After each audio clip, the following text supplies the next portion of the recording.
आज कल हम जो लोग वुजू करते हैं, नबी मुख्तार सल्लल्लाहु अलैहि वसल्लम ने हमें वुजू के बारे में भी बता दिया कि इंसान अगर वुजू करता है तो कैसे वुजू करना चाहिए। हुजूर अलैहिस्सलाम की हदीस मार्का हमारे लिए बतौर दलील है कि अगर कोई बंदा वुजू करना चाहे तो किस तरीके से वुजू कर सकता है। क्या है, हजरत इब्ने अब्बास रदियल्लाहु ताला अन्हु ने कहा कि नबी करीम सल्लल्लाहु अलैहि वसल्लम ने एक एक बार वुजू फरमाया। क्या फरमाया? एक एक बार।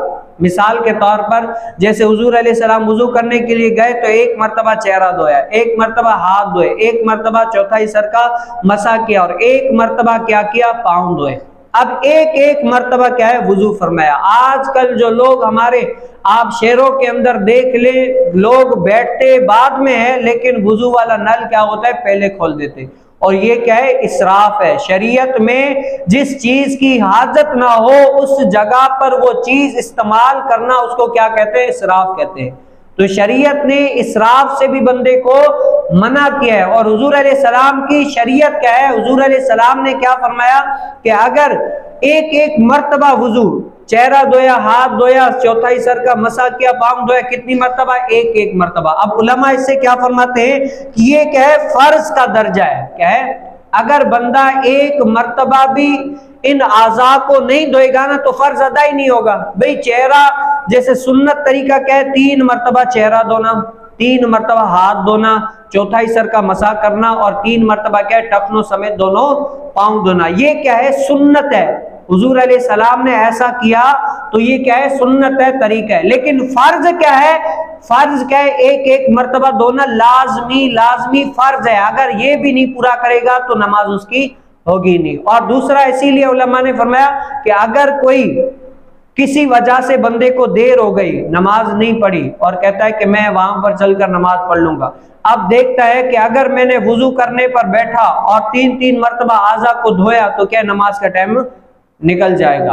अब उसको शरीयत क्या हुक्म देती है कि 3 मर्तबा छोड़े, बल्कि क्या है, एक एक मर्तबा वुजू करके जल्दी से उस फर्ज को बचा लाए, नमाज को बचा ले, बल्कि क्या है, सुन्नत को तर्क कर ले। और सबसे बड़ा जो दर्जा है वो फर्ज का है, फर्ज को अमल में लाए, अपने सुन्नत को छोड़ दे। और दूसरा ये है, उलमा इस तरीके से भी, लिहाज से भी हमारी ताकीद करते हैं कि जिस तरीके से अगर कहीं पर जमात खड़ी हो गई हो, क्या हो गई हो, जमात खड़ी हो गई हो, आप देख रहे हैं कि अगर मैंने सुन्नत के मुताबिक वुजू किया तो मैं जमात में पहुंच जाऊंगा, तो आप सुन्नत के मुताबिक वुजू करें। लेकिन आपको पता है कहीं पर अगर आपने सुन्नत के मुताबिक वुजू किया, इमाम साहब बहुत जल्दी नमाज पढ़ा लेंगे, मेरी क्या है वो जो जमात के साथ नमाज पढ़ने के फजाइल है उन फजाइल और बरकत से रह जाऊंगा, मेरी क्या है, जमात निकल जाएगी। तो अब उलमा हमारी ये रहनुमाई करते हैं कि अब आप क्या करें, सुन्नत को छोड़कर फर्ज के दर्जे पर आ जाए और फर्ज को बजा लाते हुए जल्दी से जमात में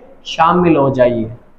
ये देखें कितनी तो खूबसूरत दीन है हमारा, कितना तो खूबसूरत है कि बंदे का हर लिहाज से बंदे की क्या किए, रहनुमाई की है।